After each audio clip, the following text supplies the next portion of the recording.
us. All right. We forget about the slaves in Africa. We forget about the Salem, Alabama thing. We forget about standing there as one. And we forget about all these things, and we make something so small so big.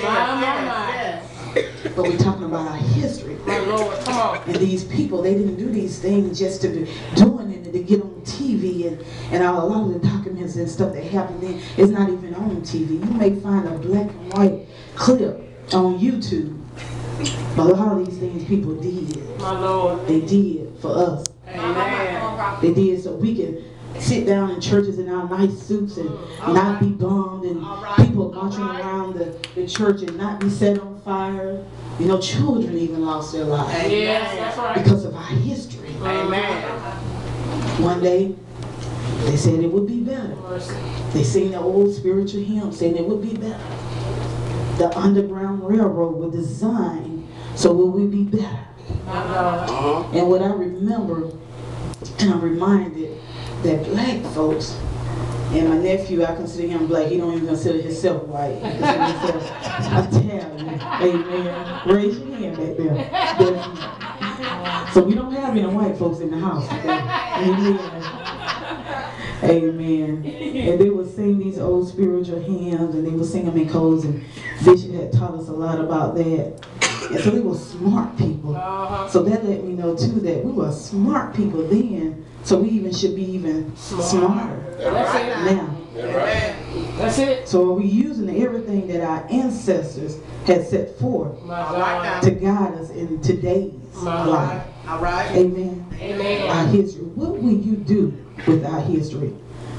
Will you allow what you're doing today? Will I allow what I'm doing today affect my history? My God. For the worse or for the good? Or will I come together as a people Come on. and stand and say there's nothing too hard for God? Come on. Amen. Amen. And that takes me to our text in AMAZIAH. Amen. 2 Chronicles chapter 25. Amen. So don't forget about your black history. My mother has invited me to dinner today. She said she cooked a black history dinner. Amen. Amen. So I'm thinking there's black eyed peas, some collard greens maybe over there. Amen. Some kind of ham hock, some kind of pork. We know we're going to eat some pork, all right? We don't eat no pork, but we're going to eat some pork. Amen. Amen. So I thank God for Mama. Amen. And to take us back to our text, 2 Chronicles 25. And as if everybody rests up on their feet, we're going to read verses 1 through 3.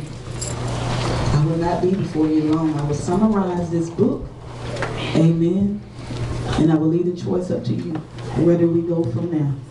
Where do we go from here? Amen. Amen. All have it? Amen. Amen. It said Amaziah was 25 years old when he began to reign. And he reigned 29 years in Jerusalem. And his mother's name was Jehoram of Jerusalem. And he did that which was right in the sight of the Lord, but not with a perfect heart. Amen. You may have your seat. Amen.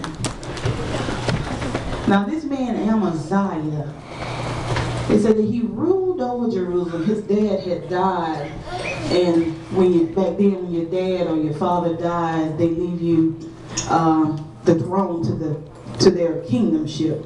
So he was the king, but he was 25 years old. So the Bible tells me that Amaziah was 25 years old. He was a young man, and he had just came into a kingdom called Jerusalem. Come on, teach it. Amen. And in this kingdom that he called Jerusalem, he had to get up some soldiers. All right. I don't know if his dad left it in a mess, Marcia. I don't know what happened, but he had to even pay people to be soldiers for him. Come on. And so as this man got up his kingdom and his army, he first went and paid back the people that killed his father. Amen. And after he did that, a man of God came to him. He said, now you don't paid all these folks, and you don't got this kingdom up in this army up, and you don't pay these folks to come fight in your army against Obed-Edom. He said, but I don't know if God gonna be with you on that. I don't think God wants you to be paying folks to fight with you. And he said, okay, well, you said God said that he don't want me to pay folks to fight with me, then I don't lost my money, what I'm going to do? And the man of God told me, he said, Amaziah, he said, God can give you so much more. Come on. Amen. Amen. And the word we should get out of that is that we don't have to lower our standards for Come on, we just trust in God. Believe in God. God will supply. He's able. He's well over able. Because your history tells you that. Amen. Amen. Amen.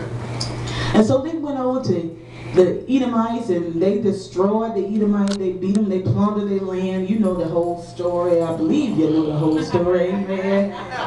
But what Amaziah did, amen, the Bible tells us that Amaziah did everything that was right in the sight of the Lord. All right. But he didn't do it wholeheartedly. Come on. And I looked at what wholeheartedly means. And wholeheartedly means that unconditional, to do something with enthusiasm. Come on. And we all guilty of not doing stuff wholeheartedly. Amen. You know, we can sing in the choir, but we don't want to come to practice. Come on. We got to preach, but we tell Bishop about 20 stories why we shouldn't be preaching that Sunday. Amen. Amen. We need to do stuff in the church, but we can make up every excuse about why we shouldn't do it. Amen. Doing stuff that is not with the whole heart. That's good. Come on. That wasn't perfect in the sight of God. I'm coming to church on time and I'm preaching and I'm singing. I pay my tithe. I give my offering. I help people. Come on now. But are you doing it with a perfect Come heart? on. Are there conditions on your giving? Jesus. Are there conditions on your singing? My God. And are there conditions even on your working in the church? My Lord. When we clean the church, do you murmur and think about the folks that don't do anything? My God. Come on. Are you doing it with a perfect heart? Help us. Come on. Amen. So the Bible said that Amaziah, he did everything that was right, but not with the whole heart. Jesus. Not with the perfect heart. My God. And it goes on to say that when Amaziah went over to Edom, when they plundered the land, Brother Bernard, he said that the Bible tells me that they got the things that they defeated that kingdom with, and they brought it back home. You know, they had gods, and you can make gods out of little shiny things, and they said that Amaziah set up these false gods in his temple. Oh my God. And he began to worship them and to bow down to them. And people don't understand, and God had spoke to him and told him, Amaziah, why would you worship a loser God? I gave you the power to defeat these same people that had this God.